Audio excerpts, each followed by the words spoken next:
Creating your rebuttal voice. After making a commitment, the next hardest task facing you is to develop effective rebuttals to your self-statements.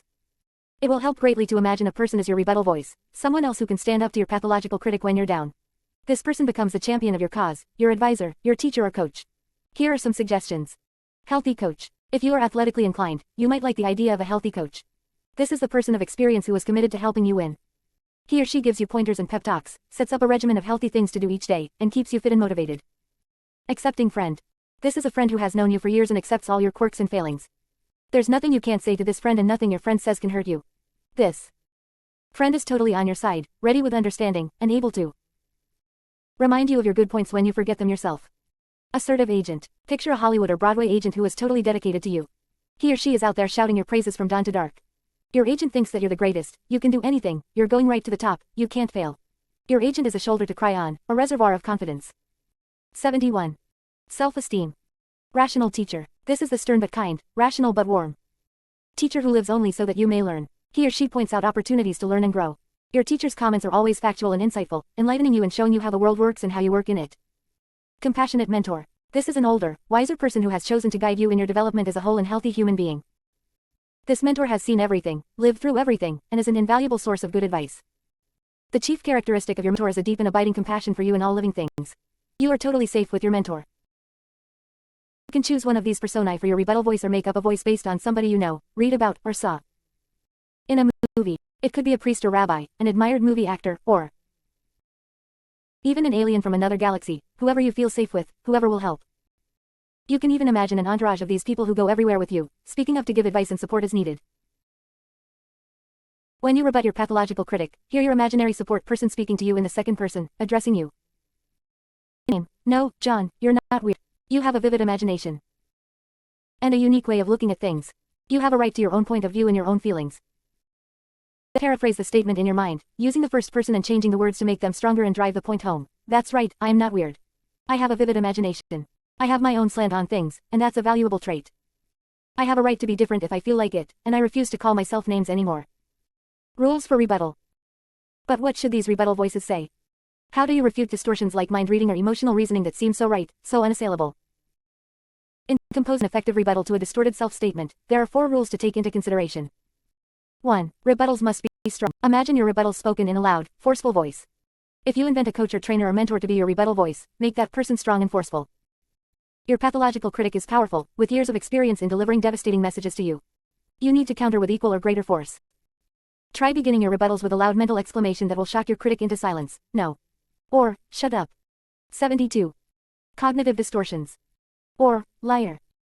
See, the Howitzer mantras, in Chapter 3 for more suggestive retorts of this kind. You might even do something physical to interrupt your negative train of thought, snap your fingers or pinch yourself. 2. Rebuttals must be non-judgmental. Means that if you have been indulging in global labeling, all those pejorative adjectives and adverbs, awful, disgusting, horrible, have got to go. Get rid of notions of right and wrong. Concentrate on what is, not what should be. You are not stupid, you merely got AC in sociology. You are not selfish, you just wanted some time for yourself. Being very exact in your statements, rather than exaggerating or minimizing, will help remove the judgmental quality from your self-statements. You are not fat, you weigh 198 pounds. Your blood pressure is not astronomical, it is 180/90. You are not a boo-bat. Parties, you just don't like to talk to strangers unless they speak first. 3. Rebuttals must be specific. Think in terms of specific behavior or a specific problem. If your self-statement is, everything I do turns out wrong, make it specific, only 3 out of the 8 people I invited came to my party. Instead of saying, nobody will ever love me again, say, at this moment, I am not in a relationship. You're not without friends, you have 3 people you can call up if you want to. Your date wasn't cold and rejecting, he just said that he was tired and wanted to make it an early night. Constantly ask yourself, what are the facts? What would stand up in court? What do I know for sure? This is the only way to find mind reading and emotional reasoning. If you feel boss disapproves of you, examine the facts. All you really know is that he didn't say anything about the memo you sent him and that he blinks a lot when he looks at you. Beyond that, it's all fantasy. 4. Rebuttals must be balanced. Include the positive as well as the negative. 5 people didn't come to my party, but 3 people did come and had a good time. I'm not in a relationship right now, but I have been in the past and will be in the future. I weigh 198 pounds, but I have a kind heart. I'm not the best looking guy in my class, but I know I'll achieve something in life. When you use these rules to compose your own rebuttals, write them out on paper using the 3-column technique. You will probably have a long paragraph of analysis, refutations, and positive statements to rebut each negative self-statement. When you are finished, underline or star the parts of your rebuttal that seem the strongest. These stronger statements are the ones you should memorize and use the next time your pathological critic starts attacking you. 73. Self-esteem. Rebuttals. At the beginning, you can use the rebuttals suggested in this section word for word. Later you will find that the rebuttals you compose yourself will be the most effective. 1. Overgeneralization. To fight overgeneralizations, first get rid absolute terms such as all, every, none, nobody, everybody, never, always, and so on. Pay special attention to the rules about being specific and balanced. Finally, avoid statements about the future. You have no way of predicting the future. Here are some examples. What evidence have I got for that conclusion? Do I really have enough data to make a rule? What other conclusion could this evidence support? What else could it mean? How can I check this conclusion? No absolutes, quantify exactly. Can't predict the future. Here's an example of how a plumber named Harold fought against some powerful negative self-statements. He habitually told himself, via his pathological critic, nobody likes me. Nobody ever invites me anywhere. Everybody looks down on me. I'm just a dumb plumber. I haven't got a friend in the whole world. I'll never have any friends. First thing that Harold noticed after writing down these self-statements was the number of absolutes. Nobody. Anywhere. Everybody. Whole world. Never. He asked himself, what evidence do I have for these absolute conclusions? He found he could be more accurate and take the sting out of the statements by substituting less general words. Few people. Some places. Some people. Few friends. Quote. Harold applied the rule about being specific by listing the people he felt looked down on him, and those he wished would include him in social functions. He applied the balance rule by listing people who did like him and spent time with him. He made his rebuttal strong by prefacing it with, "Stop it." Shouted loudly in his mind. 74. Cognitive distortions.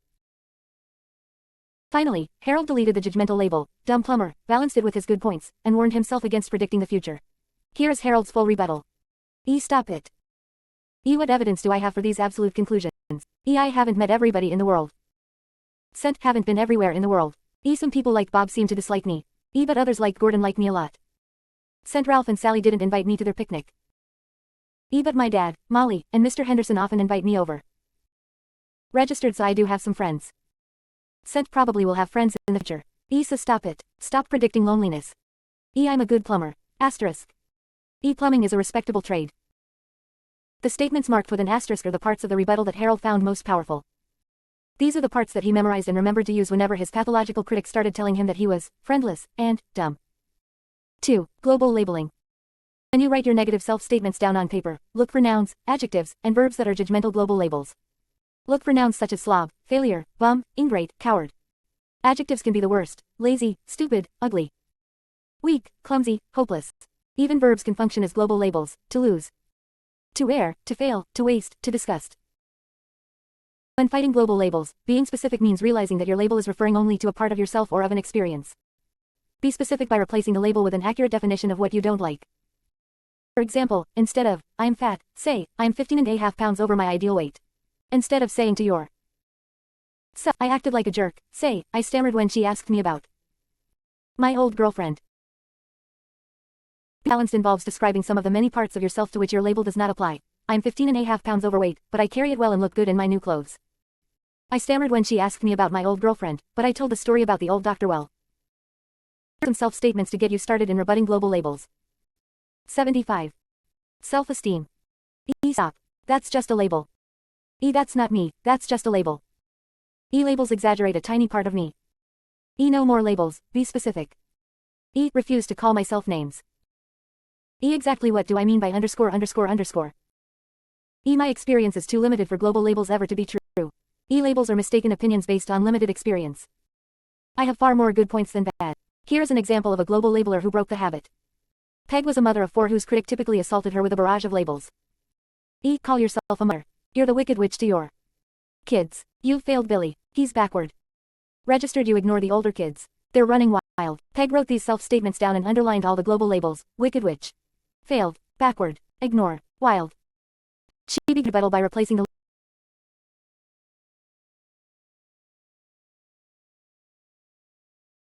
She began her rebuttal by replacing the labels with the facts. She sometimes raises her voice to her kids. She worries about Billy because at 2 years old he doesn't talk much. She spends her available time with Billy and Susan, her youngest kids, and thus has little time for her older children. her shortcomings, Peg included her good points, maintaining consistent rules for her kids, providing them with good clothes and nutritious food, and taking a real interest in their educa. Tyons. Here is Peg's complete rebuttal, sent enough ready. Asterisk. Oh, these are harsh, distorted labels. Asterisk. Sometimes I yell at my kids. Sent to provide my kids with consistent rules and enforce them. Fairly. Worry about Billy not talking, but that's just his way. It's not my fault Billy doesn't talk much. Billy will talk when he's ready. Asterisk. Wish I had more time for Jim and Andrea, but they actually do fine with what time I can give them. They will benefit from the freedom. 76. Cognitive distortions. Refuse to call myself names anymore. I've always done my best, and will keep trying. Peg marked the strongest rebuttals with an asterisk and used them whenever she started criticizing herself for being a poor mother. 3. Filtering. The most important rule for forming rebuttals to filtering is to look for balance. If you are stuck in a rut from which you can only see negative things, you must make a strong effort to climb out and look around. Look for the opposite of what you filter for. If you tend to focus on loss in your life, make up rebuttals that stress all the good things that have not been lost. If you see rejection all around you, write descriptions of the times when you were accepted and loved. If you obsessively look for instances of failure, make up rebuttals that remind you of your successes. Here are some general rebuttals to use to fight filtering. Wait. Open your eyes. Let's see the whole picture. I may have lost things in my life, but there are many treasures I still have and cherish. Either I go again, looking for rejection. This one defeat can serve to remind me of my victories. There's more to life than pain, or danger, sadness, etc. I can choose to stop blanking out the good things. Bill always filtered his reality for signs of rejection. A typical morning would net for him these kinds of negative self-statements. The bus driver was irritated because I didn't have correct change. Maggie's mad at me for not wanting to buy a new dryer. The new accountant won. Like my bookkeeping. God, Stan is squishy. Better pussyfoot with him. Upon analysis, Bill found that there were other aspects to all these relationships that he was only dimly aware of. Conversations and situations in his mind until he could identify the positive elements. Although the bus driver may have been rejecting, most drivers were neutral or even friendly if you yourself were pleasant. His wife, Maggie, actually wasn't mad about the dryer. She had a different opinion and appeared willing to discuss it rationally. Furthermore, he and Maggie had been rather close and playful over the past week. Having not even met the new accountant, Bill was filtering the future, predicting rejection without evidence. Regarding his friend Stan, Bill reminded himself that Stan was frequently 77. Self-esteem. Grouchy. So what else is new? Here's Bill's full rebuttal as he first wrote it out. So what if a bus driver doesn't like me? In half an hour we'll have forgotten each other. Maggie and I are feeling close, that's what counts. Disagreements don't necessarily imply rejection or anger. Don't predict rejection. Others are just as likely to like as to not like me. What's important is that I like myself. The only serious rejection is self-rejection. People don't have to like me. Asterisk. Look on the loving side. Look for the smiles. Stan and I have been friends for 10 years, why should I worry? Worry. The items marked with an asterisk are the ones that Bill found especially telling. He called them whenever he felt the familiar feeling of impending rejection, or whenever he felt depressed after a social interaction that seemed to have gone poorly. 4. Polarized thinking. The rule about being specific will guide you in fighting polarized thinking. Instead of describing life to yourself in absolute blacks and whites, describe specific shades of gray. As soon as you find yourself making a snap judgment about yourself, say, wait a minute. Let me be more precise. A helpful technique in writing rebuttals of polarized thinking is to use percentages. The car show wasn't a total disaster. Your Packard got 80 out of 100 points. The meal cooked wasn't garbage, rather the entree was 50% okay, the salad was 80%, and the dessert was 40%. Your party wasn't a complete bore. 60% of your guests had a good time, 30% were bored, and the remaining 10% never admit to having fun no matter where they are. These general rebuttals show the tact to take against polarized thinking. Wrong. Sent nothing is totally anything. Registered let me be more precise. Registered remember the gray zone. No more absolutes. What are the percentages? 78. Cognitive distortions. There are infinite gradations of good and bad in all I do. An example of polarized thinking is Arlene.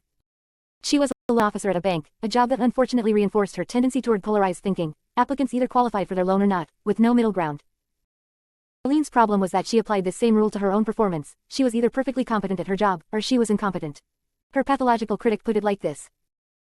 You've got to get these loan packages together by 3 o'clock. If you don't, you've totally screwed up. Registered you're either competent or you're not. The packages were right. What a disaster. Registered you can't do anything right.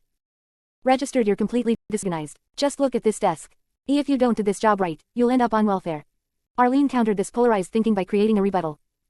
Voice. She imagined a patient, wise teacher, similar to a favorite professor she once had in college. This teacher was with her all the time at work, like an invisible guardian angel. This is the rebuttal she wrote and imagined spoken in her teacher's voice.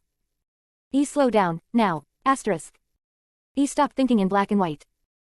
Sometimes you're perfectly competent. Sometimes you're less competent. Registered, you're never totally incompetent.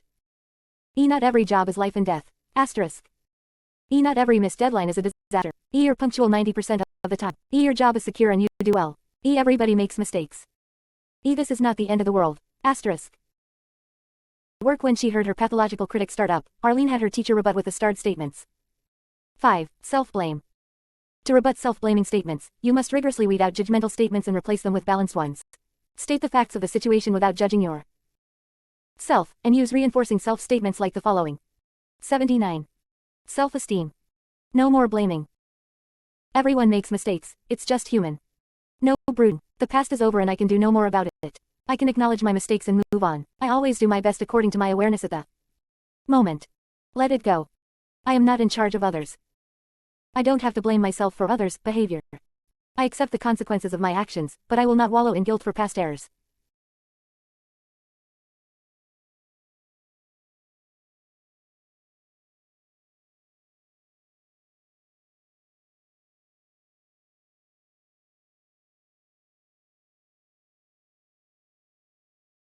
George was an unemployed waiter who blamed himself for all his own problems and for his girlfriend's problems as well. Himself for losing his job, for failing to find another, for being depressed, for depressing his girlfriend, and for making her overeat because she was worried about him. Whenever he thought about work or his girlfriend, the simple phrase, "It's all my fault," flashed into his mind like a neon sign. A wave of guilt and depression would come over him. To rebut this recurring thought, George wrote a sort of pep talk that he imagined his old high school coach might say to him. Bullshit. Asterisk. It's not all your fault. Asterisk. Stop bad-mouthing yourself. You were laid off because business is slow, which isn't your fault. It's hard to get restaurant work for the same reason, which also isn't your fault. Pity and guilt are just sapping your strength. Polly's a big girl. She's in charge of her own life and feeling. You can't make her feel one way or another. Accept her support, and stop kicking yourself. George started and memorized the statements he needed to hear most often. 6. Personalization. If your pathological critic is constantly comparing you to others, your rebuttal should stress that people are individuals, with unique combinations of strengths and weaknesses. 80. Cognitive distortions. You should concentrate on affirming your own right to be exactly as you are, without apology or judgment.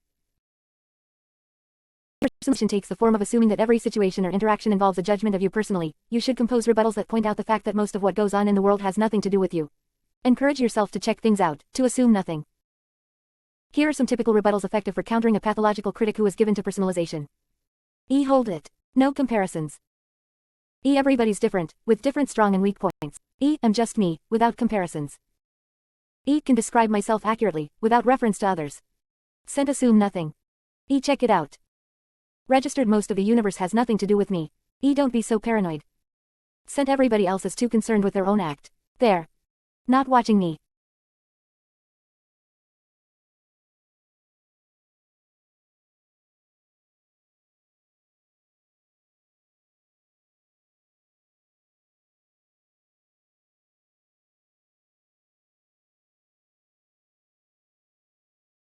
Gracie was a poor tennis player made poorer by personalization.